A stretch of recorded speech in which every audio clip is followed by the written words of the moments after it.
Hey everyone, and welcome to another video. So today what I'm doing is a follow-up to my Airpods Max clones review. So there were a couple of things in that particular video that originally I did actually record, but because of the length of that video I ended up cutting them out, as well as a little issue I had with the audio not being in sync with the video. So most of those points were sort of minor things, but they're things relating to the actual build itself. So I wanted to actually make a follow-up video just giving you those details so somebody doesn't go out there and buy the device and then be disappointed with it afterwards. The first thing was the buttons and basically just the feel and tactile feedback and everything that you get from them. So firstly, the noise cancellation button, as you should be able to hear there, it has an actual click. Now, I don't know whether they thought that this was going to be a good thing, but there's a reason why the genuine ones don't have any type of click to the actual noise cancellation button. And that's because every time you click it, because of the size of the cups, you do actually get quite a lot of vibration going through, and you get it basically echoing through the cup. So every time you press it, you hear, I mean, firstly, you should be able to hear that where the button is actually loose. So if I run my finger over it, you can hear that it's actually moving around. So that in itself doesn't feel very premium. But then when you actually click it, it has a very tactile click to it, which on any other product would actually be a good thing. But on headphones, that's not what you actually want, because basically you get that sound reverberating inside the ear cup itself, and it is quite distracting. After the noise cancellation button, which is pretty bad, but you can live with it because it's not that often that you actually switch, the dial on these particular headphones is completely unusable in my opinion. So the main problem with it is the fact that it actually has clicks. So it's almost like cogs that are turning. You should be able to just hear it there. And the problem with this is, unlike the one on the Apple Watch and the one on the genuine Airpods Max, the digital crown, what this is doing is it's got a click for every increment of volume. And the problem with that is when you've got these on, it is virtually impossible to turn that dial. When they're off, it's a very easy turn. But when you've actually got them on, because you're literally pushing away from yourself or pulling towards yourself, you actually end up moving the headphones themselves, and you end up pushing them away from yourself and end up pushing them off your ear, which is not a very good user experience. Basically, all of the interaction with the buttons, in my opinion, is really bad. So I'm not sure whether they just didn't have access to the genuine ones, or whether they thought that their implementation of what the genuine ones have actually done by dampening the button and also having no resistance on the actual scroll, the scroll wheel, I don't know whether they thought that they couldn't pull that off properly, but what they've done here doesn't work. And most people out there, once you actually get these, and especially if you've had the genuine ones, I mean, if you've not had the genuine ones, then you'll just adapt, you'll get used to it, and you'll just assume that that's how they are. But if you've had the genuine ones, then basically you won't like this at all. And that was instantly, within maybe 5-10 minutes of putting these on and using them, I knew straight away that I didn't like them from that aspect anyway. Okay, so coming on to a few more tests that I've been running. So with the Apple TV, so yes, these will pair with the Apple TV, and you can even use them in audio sharing as well, but the spatial audio feature on these is completely fake. So there's a few ways that I've tested this. So initially I tested it using the actual, if you go into the settings, there's a sort of menu area where you can actually go in and test to see what spatial audio is and what it actually sounds like. When you go in there, basically turning it to stereo basically just narrows everything, and putting it to spatial audio widens it, but you've not got no actual placement of speakers, you've got no placement of sounds, because essentially what it's meant to be doing is it's meant to be using Dolby Atmos. So essentially it's meant to be mimicking a sort of surround sound system, so any sounds that are in front of you stay in front of you, no matter if you turn your head. If I was to turn my head that way, then that sound that was in front of me is now to the left of me. So in theory it should now be coming solely from the left ear cup, but what it does is it just stays no matter where you move your head. I then tested it in content, and similarly in content, if you switch to stereo mode, then what happens is it narrows it, so all your vocals are almost like they're floating right in front of you.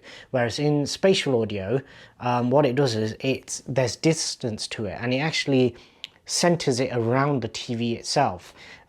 Usually this is based upon where you actually start playing the content. So as long as you're looking at the screen when you actually start playing the content, then everything will kind of be in sync. And plus it'll probably have sensors in there which knows when you're looking at the screen. So when you actually turn your head slightly, it'll actually know that, yeah, it's only slightly that they're turning their heads. If you do get up and walk away, then I've found even with the genuine ones, it doesn't necessarily work that well.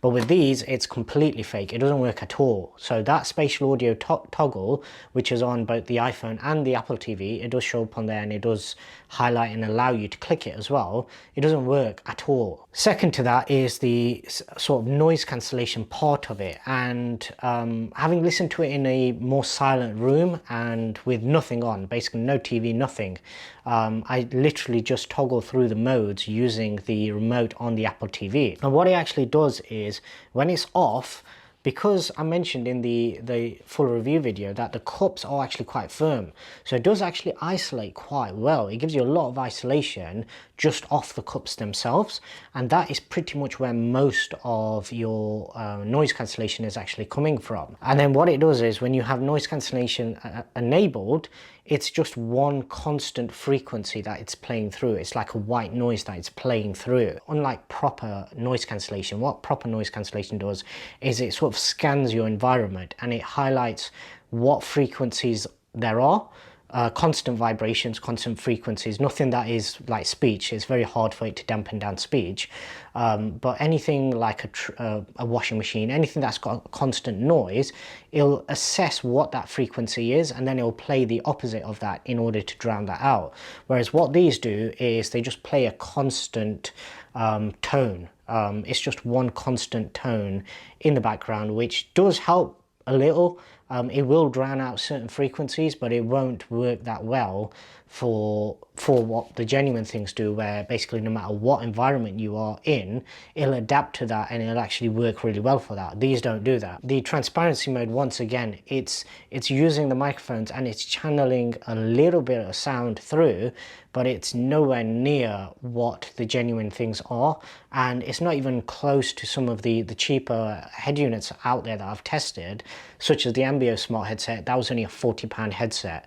Yes, originally it was meant to be £200, but anybody can go out there now and buy it for £40. And even they can do much better transparency mode than these can. Basically, the biggest sort of giveaway was during my review video where I did the actual test.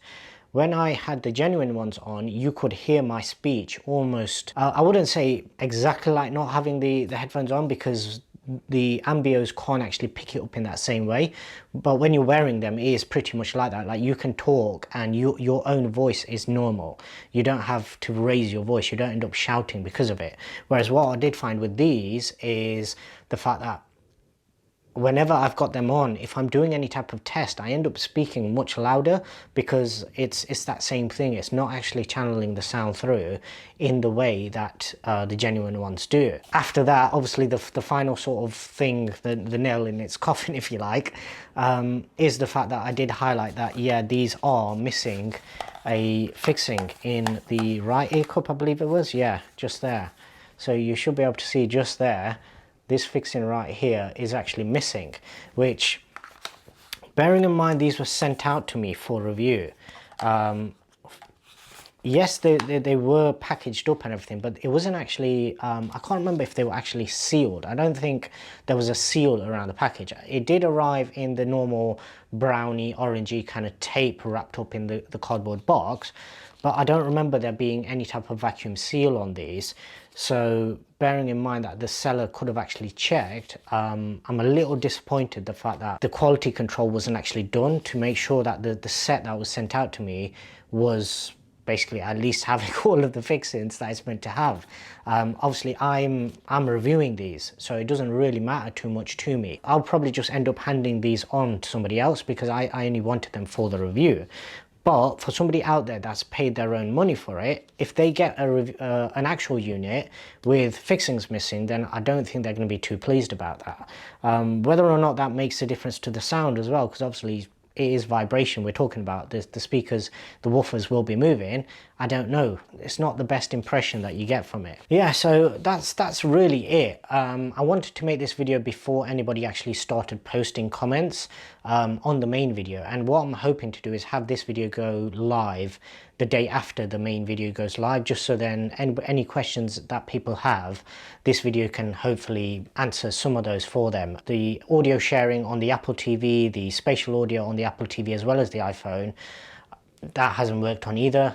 Audio sharing did work, and the funny thing is I was able to test it on my own, which normally with these you wouldn't be able to, because what actually happened is I could connect these to the Apple TV, and whilst wearing my other AirPods Max, my genuine ones, these would still keep playing, whereas obviously they're meant to stop if you take them off. The pairing method for Apple TV is different, so you don't just sync it to your iCloud account and it work. What you have to actually do is, if you have synced it on your iCloud account, then you have to go on the Apple TV in the settings and forget the headphones essentially, and then repair them manually. So you do that by holding the noise cancellation button until the light starts flashing white, and then basically you're pairing it as though these are pairing to an Android device essentially. So you pair them manually. Once you've done that, you then initially connect to any genuine AirPods Max, any AirPods Pro, any other Apple headphones that you have, and then when you then select these from the menu, it will then give you the option to share audio. So yeah, it does work, but the process isn't as fluid as it should be. Just whilst I'm mentioning that, on the iPhone initially, when I did actually initially pair it up, it does follow the same sort of screen that you get, the pop-up screen with the connect button. You don't have to press no buttons on the AirPods Max themselves, the clones. But what it did do was, initially when I paired it, it did actually crash. So it didn't work properly first time. It was literally just hanging on a sort of one of the screens that you swipe through where it's giving you the information. And then randomly it just kind of paired and was connected. I cancelled out of that, and it wanted me to redo it, but they were actually already paired and they were working. So yeah, it's got a few glitches, it's got a few bugs in there that obviously do cause a few issues. Now, one last thing that I was curious about just now, because of the fact that I've just mentioned that the pairing, the genuine ones have actually just got a update. Yeah, there you go. So because I've unpaired them, it's now wanting me to repair them. So if I just do this now, so if I hold the button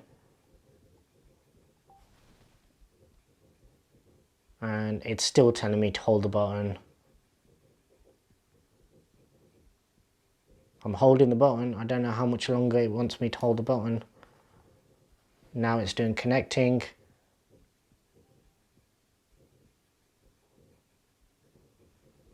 And I think that's connected. Yeah, there we go. So they're now connected. So it's asking me about Siri, not now.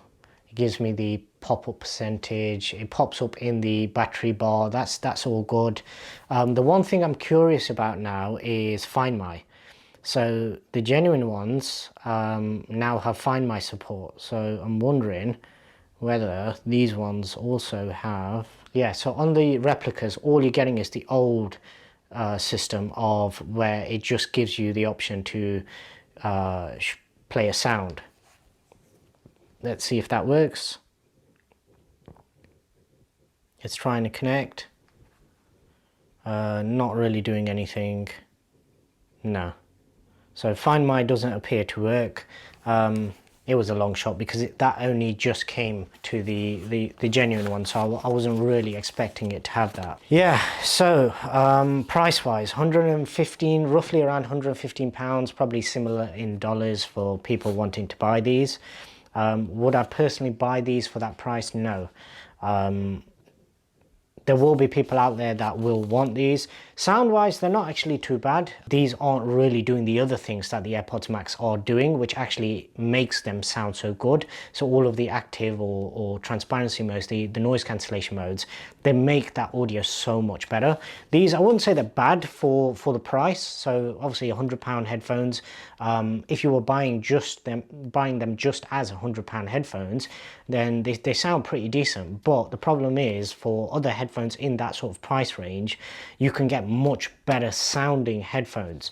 The only people that would be buying these are people that genuinely want to either make people think that they've got real AirPods Max, or they're trying to rip people off, and they buy these and they sell them either secondhand or something. For the most part, everything will look genuine. Most people wouldn't really be able to tell the difference unless they've had the genuine ones, and if you have had the genuine ones, then you will be able to tell pretty much straight away. But yeah, they're not bad. I wouldn't say they're anywhere near as bad as those early sort of renders or the early fakes that we saw where they had the buttons all down the sides. But yeah, me personally, I wouldn't really recommend these for anybody out there that wants to experience AirPods Max, because the problem with products like this is they give you a bad impression of what the real thing is actually like. People out there will actually pick up these and they'll assume that the genuine ones are just as bad, and they'll be like, what's the big deal, what's all the fuss about these AirPods Max? And it isn't until you possibly hear something like this, you experience something like this, and then you actually pick up the real thing, that you start to think, yeah, maybe they are worth 5 times the value of these. So yeah, maybe it goes to actually justify the price a little bit more. Anyway, that's it for this video. As I say, if you do have any questions, just drop them down in the comment section below. I'll do my best to answer them. And until the next one, thanks very much for watching.